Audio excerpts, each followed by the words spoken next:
Welcome back to Breakfast Central on News Central. Now we are back and we're going straight to that very first story. That story that's gotten everyone talking.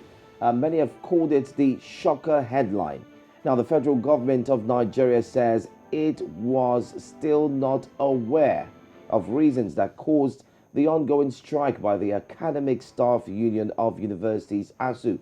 This was, as it said, universities founded and being funded by state governments have no business joining federal universities on strike if the cause of the strike bothered on issues the union claimed. Minister of State for Education Emeka Nwajuba, while speaking in Abuja, also told the union that it lacked basic rights to dictate to the government how salaries of members who he noted were employees should be paid by the government, being their employer. Now we have joining us this morning, Chairman of ASUU Unilag Chapter, Dele Ashiru. Thank you very much and welcome to Breakfast Central. Federal government has come out to deny any knowledge of ASUU being on, why ASUU is on strike. How would you react to this statement? Unfortunate, shameful, and that would quickly make me recall the suggestion by the National Drug Law Enforcement Agency that political aspirants, especially those who are vying for the position of president come 2023, should be allowed to be subjected to some kind of drug tests. I mean, if the Minister of State for Education can, tell Nigerians that more than 12 weeks after the commencement of our strike, and after several meetings with the Minister of Labor and Employment and a series of engagements on the media, both conventional and social, a junior minister in the Ministry of Education would then say he's yet to know why we're on strike. Then that leaves more to be desired and tells you the character and the mindset of people who rule Nigeria and also aspire to rule Nigeria. What he has simply told Nigerians is that the education of future generations of Nigerians, and indeed those who voted him to office, does not really matter to him. But we take solace in the fact that, people who by quota system find themselves in government cannot but behave in the manner in which the junior minister is currently behaving. Well, during a press conference, press briefing in Abuja, the federal government said it has limited resources and cannot borrow money to pay ASUU, saying government can only borrow money to fund infrastructure like railways and other critical infrastructure where it gets a return from, much more like an ROI, return on investment. What does this imply, by the way, Ashiru, looking at that statement made? Oh, but government can borrow money for ministers to share, for ministers to buy presidential nomination form at 100 million, and not only one of them, several of them. So it tells us where, the money that government is borrowing, where it's exactly going. That's one. Two, government is borrowing money to give Afghanistan $1 million. Government is also borrowing money to clear toxic fuel imported by their friends and cronies, and up till now, nobody is either being questioned or being reprimanded for importing toxic fuel into the country. We are not daunted. Our conviction is that government can find money to do whatever it wants to do.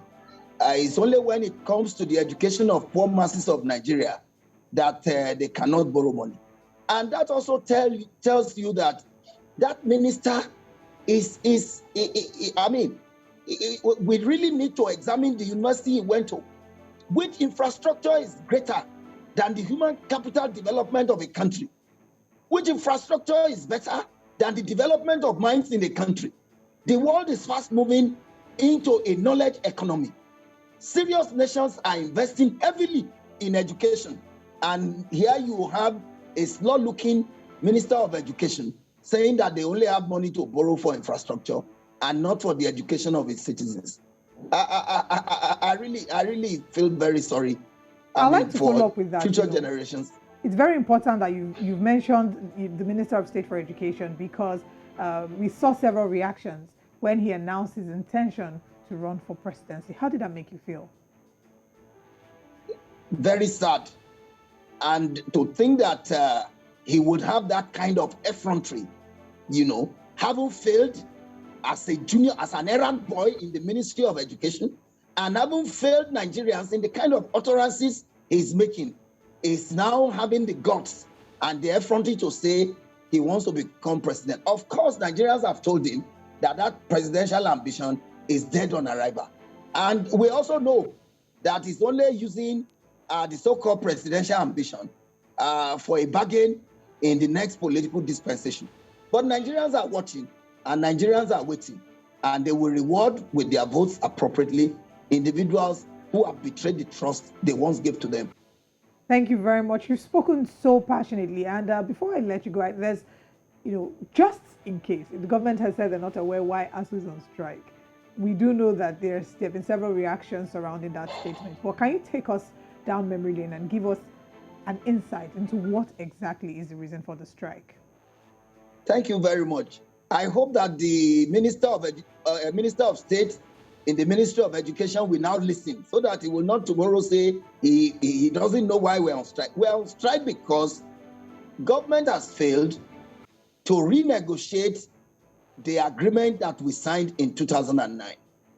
That agreement provides that both government and or our union must call for a review of that agreement every 3 years.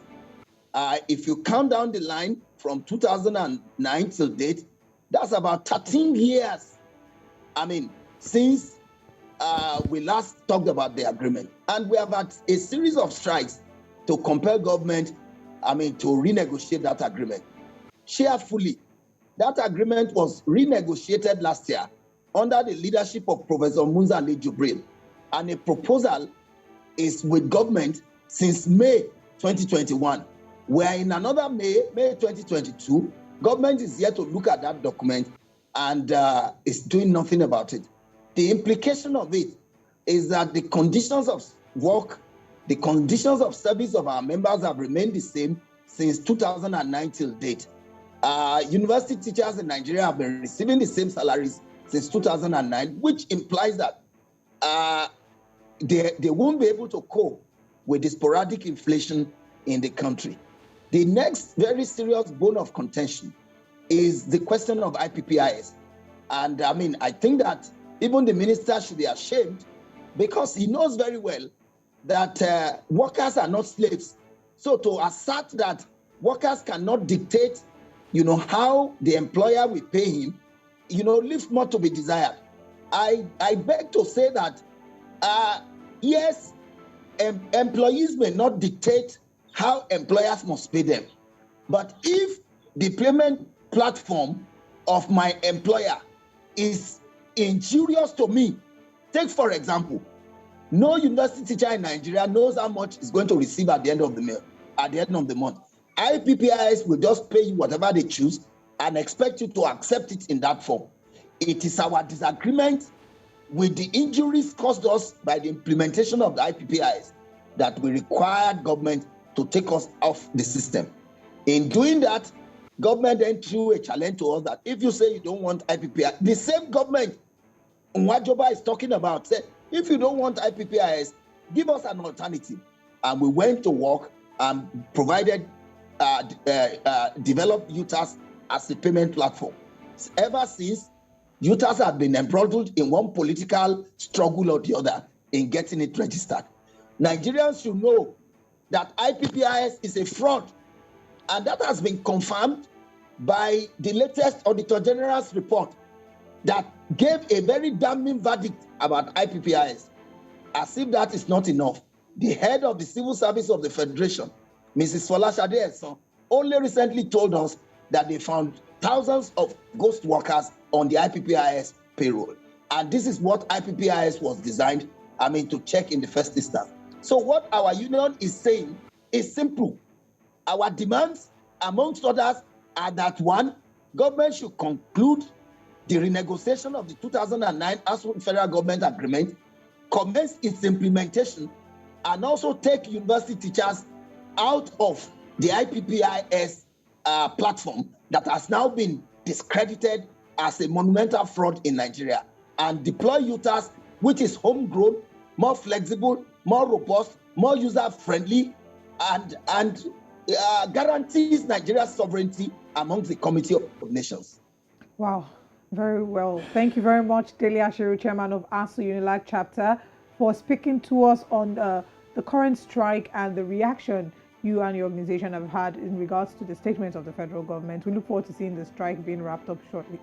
Also, yeah, thank you so much. Thank you very much. And also, just to give you an update, hope government becomes more responsible. Thank you. Thank you. Also, just to give you an update as well, Dele Ashiru, I mean, the Minister for Education as well, don't forget, has come out to say that the negotiation panel report is ready.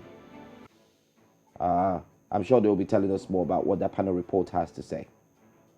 Yeah, they should. Well, the panel has really not engaged our union in a constructive manner. And the minister should take notice. Our union is not going to take any handout from any government.